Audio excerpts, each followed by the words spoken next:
भूर्भुवः स्वः तत्सवितुर्वरेण्यं भर्गो देवस्य धीमहि धियो यो नः प्रचोदयात्।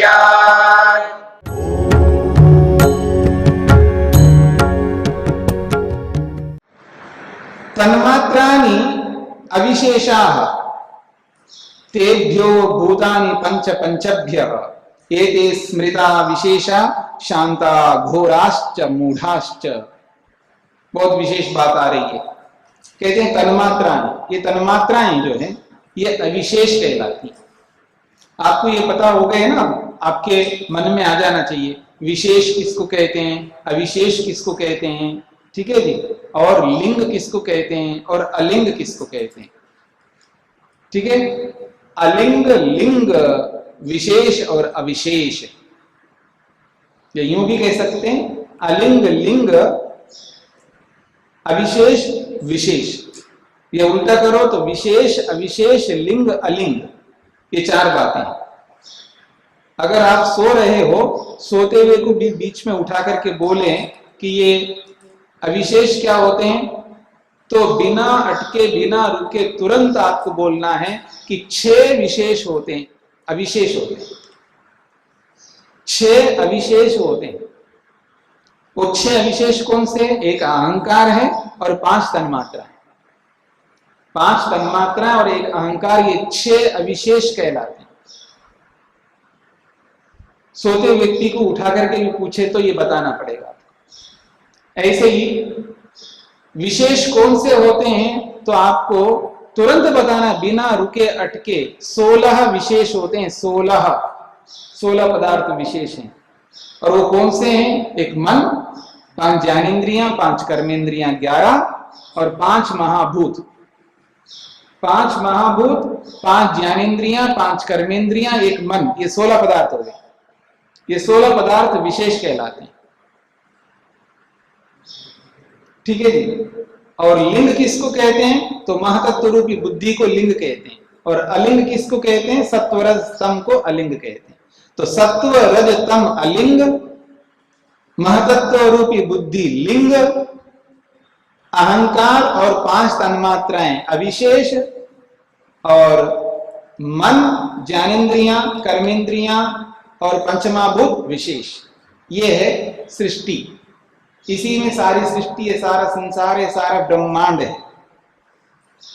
तो कहते हैं तन्मात्राणि अविशेषाः। तन्मात्राएं कैसी हैं? अविशेष के रूप में हैं। फिर कहते हैं एतेभ्यो पंचभ्य पंचभूतानि, इन्हीं 5 तन्मात्राओं से 5 भूत उत्पन्न होते हैं। एतेभ्य पंचभ्य पंचभूतानि, एतेभ्य पंचभ्य तन्मात्रेभ्य, इन 5 तन्मात्राओं से 5 स्थूल भूत उत्पन्न होते हैं, जिनको हम पृथ्वी, जल, अग्नि, वायु, आकाश के नाम से जानते हैं। ये थे विशेषा स्मृता। और ये पंचमाभूत क्या कहलाते हैं? तो कहते हैं ये थे विशेषा स्मृता, इनको विशेष के नाम से जाना जाता है, इनको विशेष नाम से बोलते हैं। और ये कैसे हैं पंचमाभूत? कहते हैं शांता घोराश्च मूढ़ाश्च, ये जानने योग्य। वो 5 महाभूत कैसे हैं? शांत हैं, घोर हैं और मूढ़ हैं। शांत का मतलब है 5 महाभूत जो है आपको शांति दे सकते हैं, आपको सात्विक बना के रख सकते हैं। ये 5 महाभूत आपको घोर बना सकते हैं, अर्थात राजसिक बना सकते हैं, दुखी कर सकते हैं। और यही 5 महाभूत आपको मूढ़ कर सकते हैं, मूढ़ यानी मोहग्रस्त कर सकते हैं और बेखबर रख सकते हैं आप। तो इन 5 महाभूतों में शांतता भी है, घोरता भी है और मूढ़ता भी है। और इन 5 महाभूतों से जितने भी पदार्थ बने हैं, इन सभी पदार्थों में शांतत्व, घोरत्व, मूढ़त्व विद्यमान है। तो शांता का मतलब है सात्विकता, घोरा का मतलब है राजसिकता, और मूढ़ा का मतलब है तामसिकता। तो इन पांचों भूतों में ये तीन विशेष धर्म विद्यमान है। सुख देना, सुख देने का सामर्थ्य है, दुख देने का सामर्थ्य है और मूढ़ रखने का सामर्थ्य इन पांचों महाभूतों में विद्यमान है। ये बात स्पष्ट हो गई? आगे बढ़े। सूक्ष्म माता पितृजाः सह प्रभूतै त्रिधा विशेषा स्यु सूक्ष्मास्तेषां नियता माता पितृजा निवर्तन्ते। इन बातों को समझ लीजिएगा। इन बातों को समझने से बहुत सारे दुख भी दूर हो जाते हैं। वो कहते हैं ये जो पांचों महाभूत है ना, इसके विषय में एक बात कही जा रही है।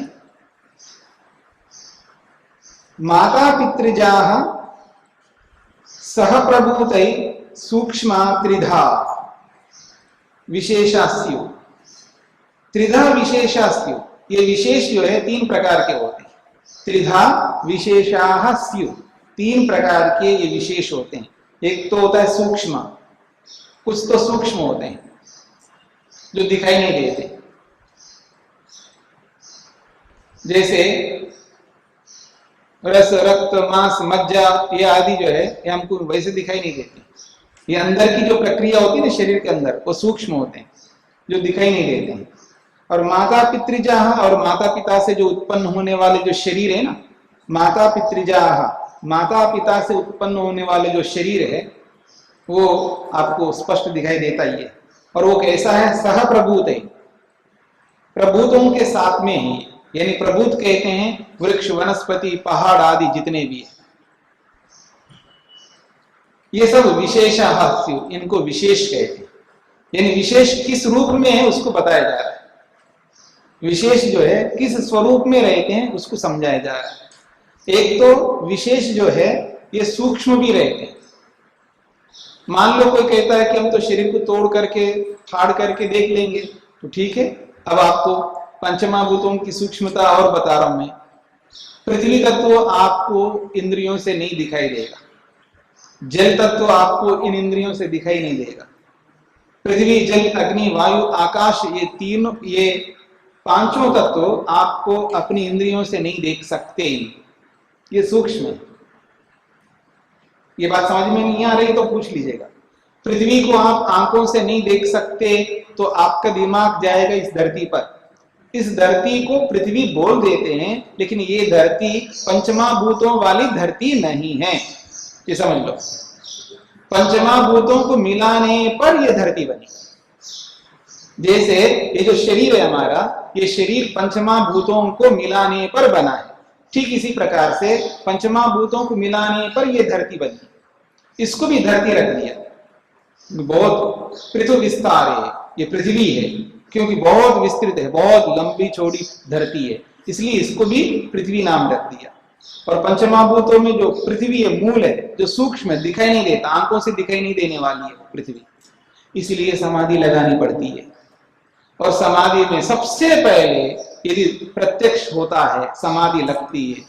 प्रथम समाधि जो होती है वो पृथ्वी की होती है, दूसरी समाधि जो होती है वो जल की होती है, तीसरी समाधि अग्नि की होती है, चौथी समाधि जो है वो वायु की होती है और पांचवी समाधि आकाश की होती है।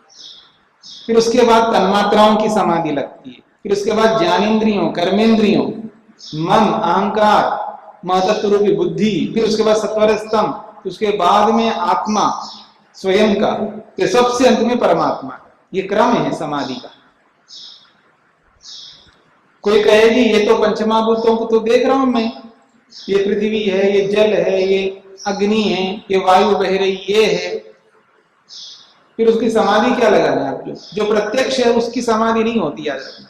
जिसको आप प्रत्यक्ष कर रहे हो फिर उसकी समाधि लगाने के लिए इतना मेहनत करने की जरूरत नहीं है, वो तो प्रत्यक्ष ही है।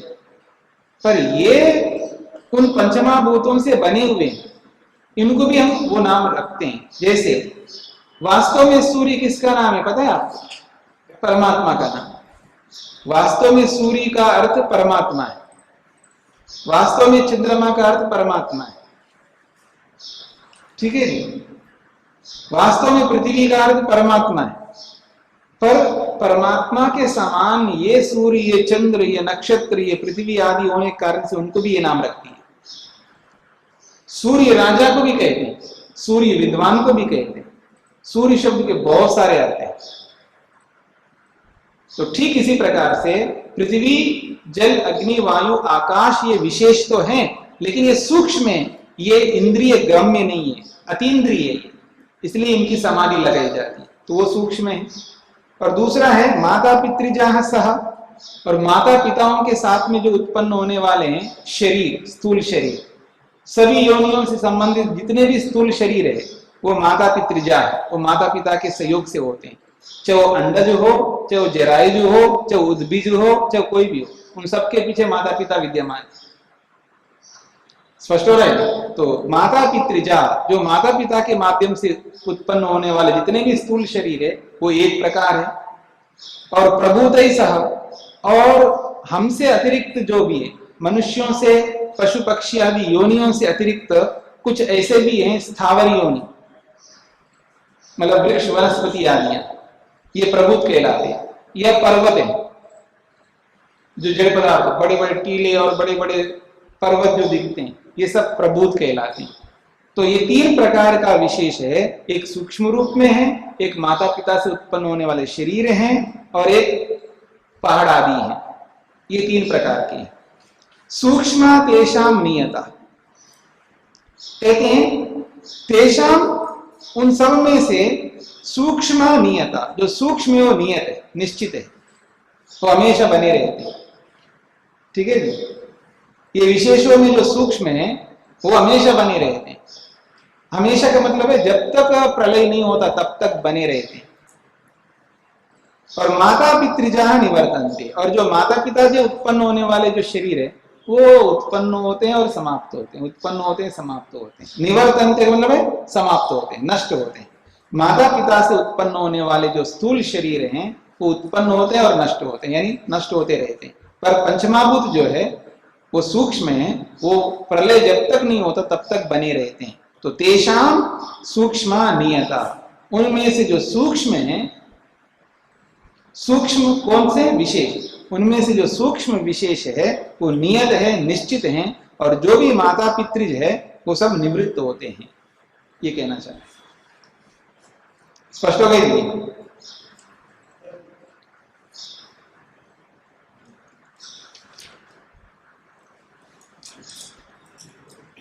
दबा दीजिए। जैसे आपने ध्यान करते हैं तो अपने माइक पास में रखो। ध्यान करते हैं, जो दृश्य दिखाई देते हैं तो कैसे पता लगे कि मुझे अपने पंच महाभूत देख रहे हैं या तन्मात्रा देख रहे हैं? कैसे पता लगे?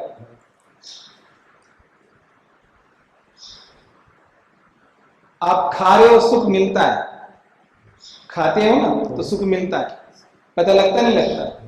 कैसे पता लगता है? वो आवाज होगा। कैसे पता लगता है? आपको सुख हो रहा है, कैसे पता लगता है? आवाज होगा। नहीं, आभास, वो आभास किससे पता लगता है? आप मेरे को देख रहे हो, किससे देख रहे हो? आंखों से। आंख से देख रहे हो, तो उत्तर मिल गए ना आपको। मैं पूछूं आप मेरे को कैसे देख रहे हो, तो आप कहेंगे आंख से देख रहा हूं। तो जो सुख मिल रहा है उस सुख का आभास कैसे कर रहे हो, किससे कर रहे हो? मेरा प्रश्न समझ में आ रहा है आपको? भाई आप रूप, मेरे रूप कैसे, किससे देख रहे हो? आंख कैसे देख रहे हो? सुख कैसे देख रहे हो? सुख तो आवाज होता है। भाई आभास किससे कर रहे हो? रूप का आभास तो आंख से कर रहे हो, तो सुख का आभास किससे कर रहे हो? उन्हीं को उत्तर दीजिएगा। उत्तर उनको देना है ना, उनको समझ करके देना है उत्तर।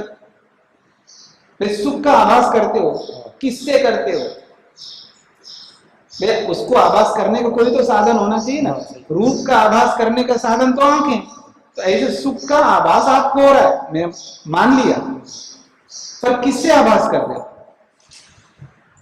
मन से। हम मन से करते हैं, ठीक है ना। तो ऐसे ही जब वो उनका दर्शन होता है तो उसका आभास होता है, मन से होता है, बस, ठीक है, मन से आभास होता है उसका। जी, आगे बढ़ते हैं।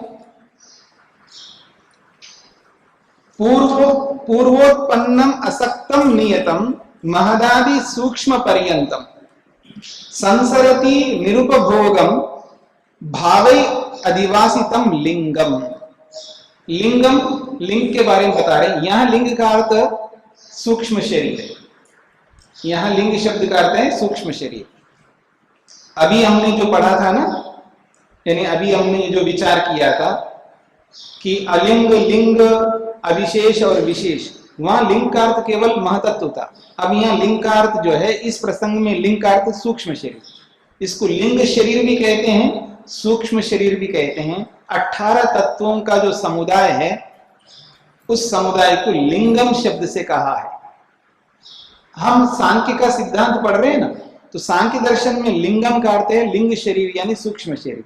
योग दर्शन में लिंग शब्द का अर्थ है महतत्व। स्पष्ट हो गए? लिंग शब्द के भी बहुत सारे अर्थ होते हैं ना। सैंधवम का अर्थ एक ही है या अनेक है?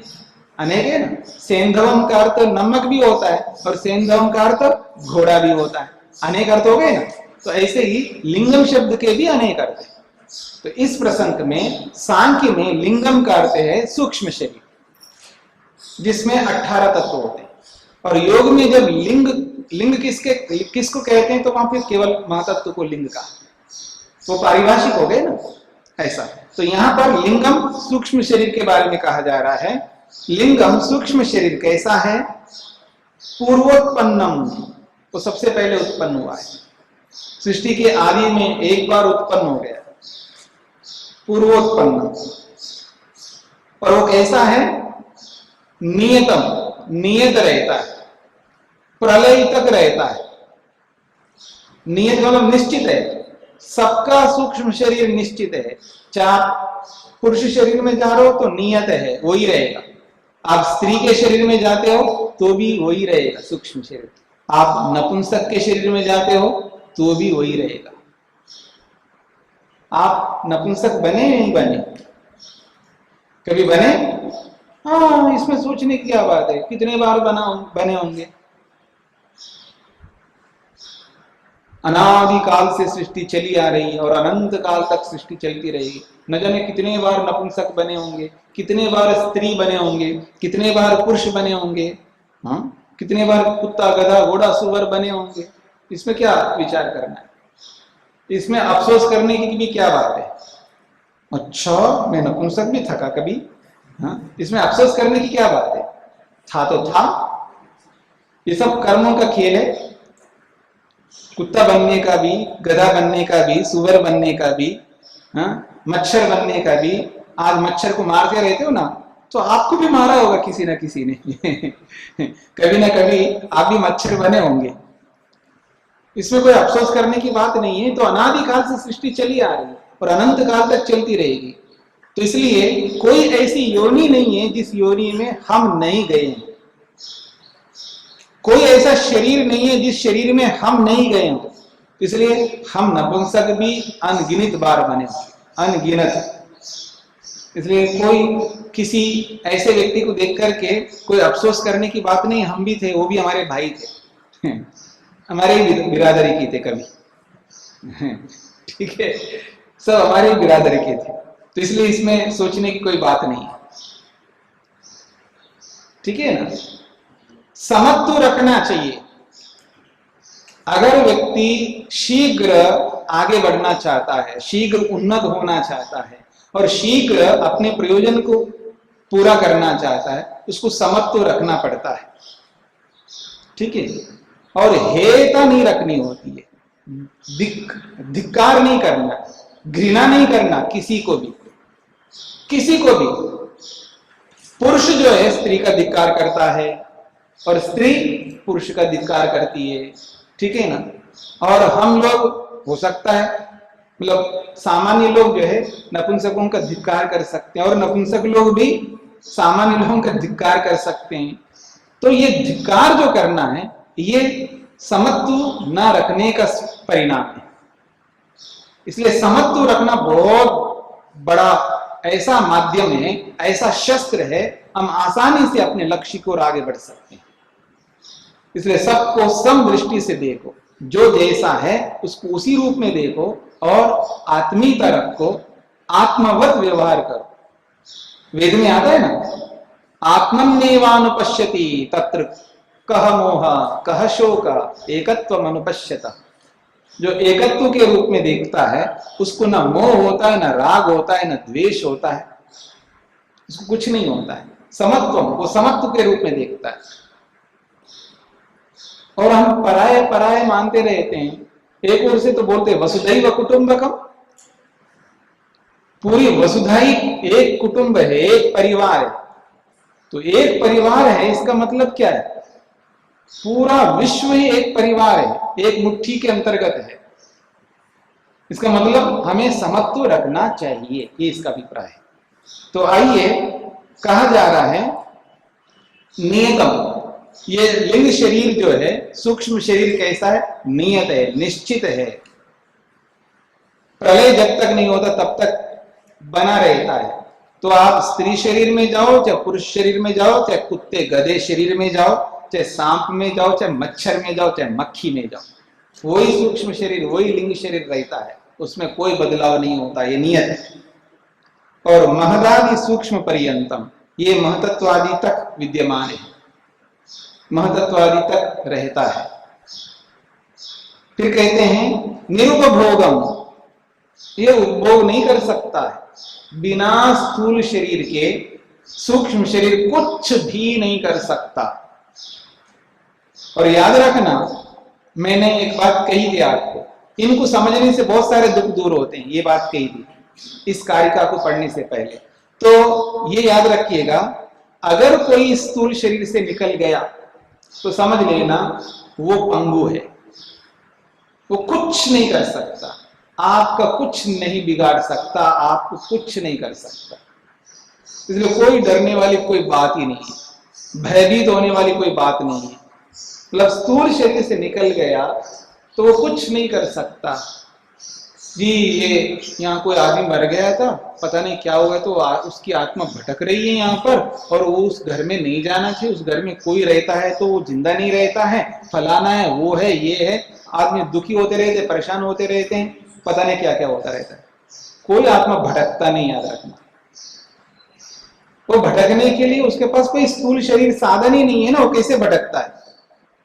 आत्मा भटकती नहीं, याद रखना। आत्मा ईश्वर के अधिकार में रहता है। इस शरीर से निकलना भी आत्मा ईश्वर के अधिकार में है, और निकलने के बाद में भी ईश्वर के अधिकार में। कोई फांसी भी डालता है ना, तो भी ईश्वर की मर्जी से वो नहीं निकल सकता, ठीक है। अगर ढंग से फांसी नहीं लगी ना तो बच जाएगा, हाँ, ठीक है ना। ढंग से विष नहीं लिया तो बच जाएगा व्यक्ति, ठीक है।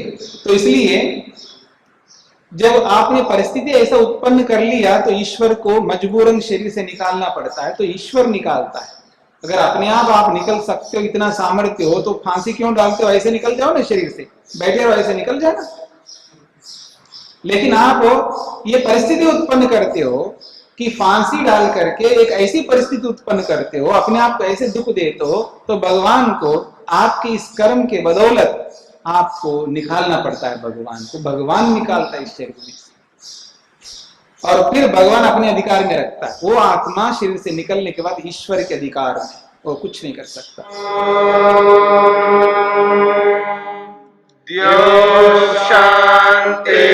शांतिरंतरिक्षं शांति पृथिवी शांतिरापः शांतिरोषधयः शांतिः वनस्पतयः शांतिर्विश्वे देवाः शांतिर्ब्रह्म शांति सर्वं शांति शांतिरेव शांति क्षमा शांतिरेधि। ओम शांति शांति शांति।